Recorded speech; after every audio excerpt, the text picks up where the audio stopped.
हम लोग यहाँ पर आकर के प्रदर्शन नहीं करते।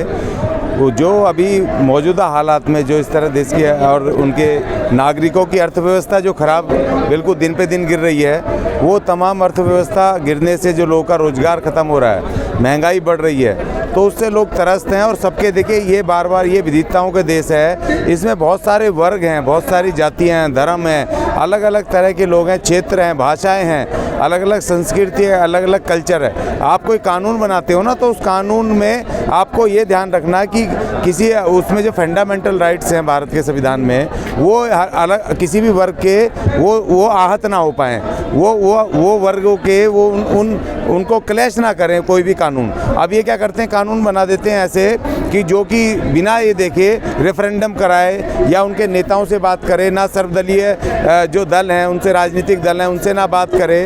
तो ये तमाम ये जितनी भी चीज़ें हैं ये सरकार के विरुद्ध जा रही हैं, इसीलिए लोग आकर के यहाँ बैठते हैं, अपनी बात को कहते हैं। तो इसी ये एक चक्कर है कि इसीलिए वो अच्छा भी काम कहीं होता है तो वो खराबी हो जाता है, क्योंकि किसी वर्ग के पक्ष में आते हैं। मोदी जी कह रहे हैं अमृत काल में देश प्रवेश हो चला है, आप लोग सड़कों पर आ जाते हैं। नहीं देखिए, अमृत काल ये तो खाली उनके वो कहने के जुमले हैं, और जुमले अमृत काल में तमाम लोग बेरोजगार हो गए, तमाम लोग गरीबी रेखा के नीचे आ गए, दुनिया के अंदर सबसे नीचे की पायदान पे हम आ गए, कि भुखमरी में हम टॉप पे आ गए, कि दूसरे नंबर पे आ गए। बांग्लादेश और पाकिस्तान से भी हम नीचे आ गए, कि जो हमारे यहाँ पर लोग भुखमरी में हैं, वो टैली जो इंटरनेशनल टैली आती है, तो ये तमाम चीज़ें अब हमारी अर्थव्यवस्था गिर रही है। अब देखो चाइना और इंडिया का परसों वहाँ पर लड़ाई भी चल रही है, वहाँ पर हमारे सैनिक घायल हो रहे हैं, सब हो रहे हैं। और ये यहाँ पर देखिए, यहाँ पर सरकार बैठ करके संसद में जो असंवेदनशील वो अपने स्पीच कर रही है, हमारे राजनाथ सिंह जी, होम मिनिस्टर जी, वहाँ पर तो देखो मामला हो रहा है कि वहाँ पाकिस्तान चाइना के लोग, चाइना की फ़ौज हमारी फ़ौज से लड़ रही है, और होम मिनिस्टर जी कह रहे हैं कि उनको चाइना से पैसा मिला कांग्रेस को। वो 2006 और का डंका बज रहा है सर। हाँ, ये बज तो रहा है ना, ये लड़ाई चल रही है। देखो विदेशों में बज रहा होगा, मैं बार बार कहता हूँ, ये जो कह रहे हैं जी हमारा विदेशों में डंका बज रहा है और विकास कहाँ हो रहा है, अंतरिक्ष में हो रहा है। और बेचारा जो भूखा बेरोजगार आदमी है वो अंतरिक्ष में देख रहा है कहाँ विकास हो रहा है, और आगे जाके गड्ढे में वो गिर जा रहा है, क्योंकि वो दिखाई नहीं दे रहा, बस हवाई विकास हो रहे हैं और पूरी दुनिया में डंका बज रहा है। तो चाइना कैसे लड़ रहा है, चाइना की इतनी हिम्मत कैसे हो रही है आके लड़ रहा है। अब ये बताएं ना मोदी जी, कैसे बज रहा है डंका? अगर बज रहा है तो वहाँ पर हमें बेनिफिट क्या हो रहा है, इस देश के नागरिकों को क्या फायदा हो रहा है? यहाँ के बहुत खिलाफ हैं। मैं खिलाफ नहीं, बार बार कहता हूँ, मैं मोदी जी से बहुत प्यार करता हूँ, वो हमारे वर्ग के हैं। एक चाय वाला गरीब आदमी वहाँ तक पहुँचा, प्रधानमंत्री, इस संविधान की वजह से। मगर आज मोदी जी अपनी जिम्मेदारी अपने वर्गों के, गरीब वर्गों के प्रति, मेहनत कशों के प्रति, SC STs के प्रति वो अपनी जिम्मेदारी को नहीं निभा रहे हैं। अभी देखो, आज हम यहाँ पर आए हैं कि हम भैया 16 तारीख परसों निर्भया हत्याकांड की बरसी है, हम उनको कह रहे हैं कि भैया अभी देखो, जैसे महाराष्ट्र में वहाँ के मंत्री संतरी उस निर्भया फंड से जो रेप पीड़ित महिलाएं थी उनके लिए पुनर्वास के लिए, उनकी सुरक्षा के लिए, उनकी कानूनी लड़ाई लड़ने के लिए, शेल्टर के लिए, रोजगार के लिए जो निर्भया फंड बना था, उस फंड से वो कार खरीद रहे हैं, उस फंड से वो अय्यासी कर रहे हैं, मजे कर रहे हैं। सरकारें उससे सड़कें बनवा रही हैं और उससे दूसरे काम कर रही हैं, लेकिन जिन पीड़ित महिलाओं को वो उसका बेनिफिट मिलना चाहिए था वो नहीं मिल रहा है। तो यही तो विकास हो रहा है कि जो जिसको ज़रूरत है, गरीब मजदूर पीड़ित, जिसको न्याय मिलना चाहिए, अधिकार मिलना चाहिए, रोजगार मिलना चाहिए, उसको ना मिल करके चंद लोग आनंद लूट रहे हैं और दुनिया के मालदार हो रहे हैं। तो हम उसका विरोध कर रहे हैं, हम नीतियों का विरोध कर रहे हैं, ना कि मोदी जी का। आप मोदी को बदनाम करके मायावती को प्रधानमंत्री बनाना चाहते हो? नहीं, वो तो मेरी डेमोक्रेटिक राइट है, मैं किसको बनाना चाहता हूँ, मैं बदनाम नहीं कर रहा हूँ। मैंने तो मोदी जी के बारे में एक बार भी नहीं कहा, मैं तो उनकी नीतियों का विरोध करता हूँ, जिस नीति से बहुमत लोग कमजोर हो रहे हैं, आर्थिक कमजोर। ये देखो ना आप, वो हिंदू राष्ट्र में ये हिंदूवादी सरकार है, और हिंदूवादी सरकार पिछले 8 साल में जनरल लोग ही कमजोर हो गए। इनको EWS का 10% रिजर्वेशन देना पड़ा उनको बनाने के लिए, कि अब इनकी नीतियां ऐसी हैं कि उनके अपने लोग भी कमजोर हो रहे हैं, वो अपर कास्ट भी कमजोर हो रहे हैं, 10% उनको रिजर्वेशन देना पड़ रहा है। तो वो अपनी नीति को मान रहे ना, खराब हो रही है। अगर देखिए हिंदू सुरक्षित होता या हिंदू ताकत में आता तो आर्थिक रूप से भी संपन्न होता ना, मजबूत होता ना। आ जाएगा तो राम राज आ जाएगा, राम राज में। अभी कौन सा राष्ट्र है? अभी कौन सा राष्ट्र है? राष्ट्रपति को, प्रधानमंत्री कौन है इस देश का? राष्ट्रपति कौन है और इसके कैबिनेट कौन है? बताओ जी कौन है? तो हिंदू ही तो है सारे के सारे। तो अब कौन सा खतरा है जी? आप 70% राज में आपके मुख्यमंत्री कौन है जी? हिंदू ही तो है ना जी। वो तो अब हिंदू, आपके सारे देश में हिंदूवादी राज है। अब ऐसा स्पेसिफिक कौन सा राज चाहिए भैया आपको?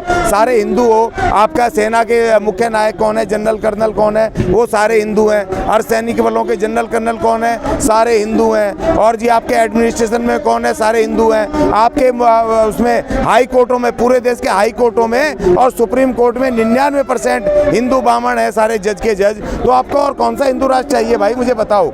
और कौन सा स्पेशल चाहिए? खाली नाम बदलना ही तो रह गया। नाम बदलने से क्या फर्क पड़ने वाला है? आप हो, हिंदुओं को बचाओ ना भाई। हिंदुओं को दो ताकत, बांटो जमीनें गरीब हिंदुओं को, आप दो उनको रोजगार। कौन रोक रहा है आपको? अरे भैया अपने राष्ट्र में हिंदुओं को तो ताकत दे लो मेरे भाई। और इसमें एक और अनुसूचित जाति में एक वाल्मीकि जाति है जो कट्टर हिंदू है। वो बेचारे गटर में काम कर रहे हैं, उनको गटर से निकाल करके उनको जमीनें बांटो, उनको पक्की नौकरियां करो, उनको व्यापार खुलवाओ ना, करवाओ। हिंदुओं को ताकत दो। कौन रोक रहा है तुम्हें? किसी ने रोका क्या? हिंदुओं को तो मजबूत कर लो भाई। और आपने उनको कमजोर कर लिया। 10% आपको EWS का रिजर्वेशन देना पड़ रहा है। तो ये इनकी नीतियों का खामियाजा है। हम उनकी नीतियों का विरोध कर रहे हैं। हिंदू राष्ट्र तो आप बना चुके हो, अब से ज्यादा क्या चाहिए बताइए मुझे? आप AP सिंह को पढ़ लिए क्या? आपने कहा कि चाइना पर जो है, चाइना ने हमला किया, लेकिन एक भी सैनिक मारा नहीं गया है। रूबी का लियाकत बोल रही है, लाला लाके दिखा दिए मोदी जी ने। नहीं, देखिए सवाल इस बात का है कि सैनिक मारे नहीं गए तो क्या मरवाना चाहती है रूबिया इलाका? वो जो है वो प्रेस वाले ऐसे स्टेटमेंट दे रहे हैं कि जैसे ये दो राष्ट्रों के अंदर ये युद्ध करवा देंगे पक्का।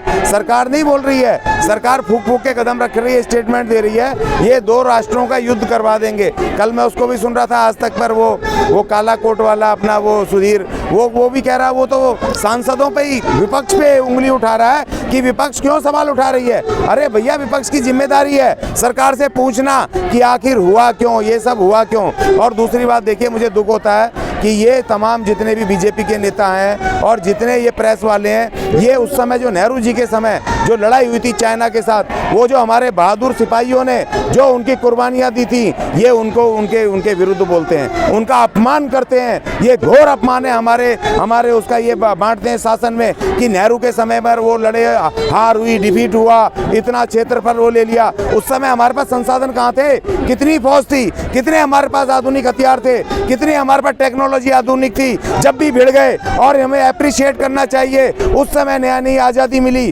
पैसा नहीं था हमारे पास कोई भी ऐसे संसाधन हथियार नहीं थे। उसके बाद हमारी बहादुर वो फौज लड़ी वहाँ पर, भले ही वो उनको शिकस्त मिली, लेकिन अपनी कुर्बानियाँ दी और हम वहाँ पर लड़े और अपनी सीमाओं को सुरक्षित किया। हमने आहुतियाँ दी हैं। आप उन सैनिकों का अपमान करते हो।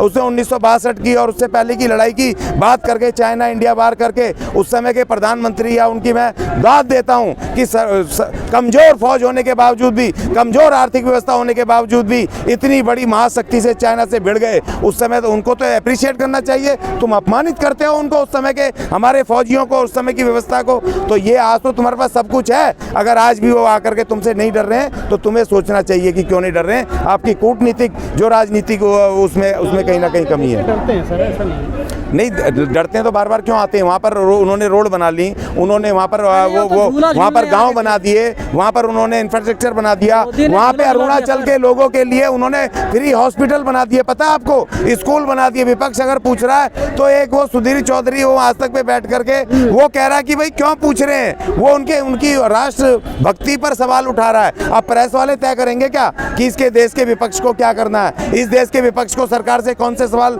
पूछने? ये सुधीर चौधरी तय करेगा या आज तक वाले तय करेंगे या रूबिया लियाकत तय करेगी? ये लोग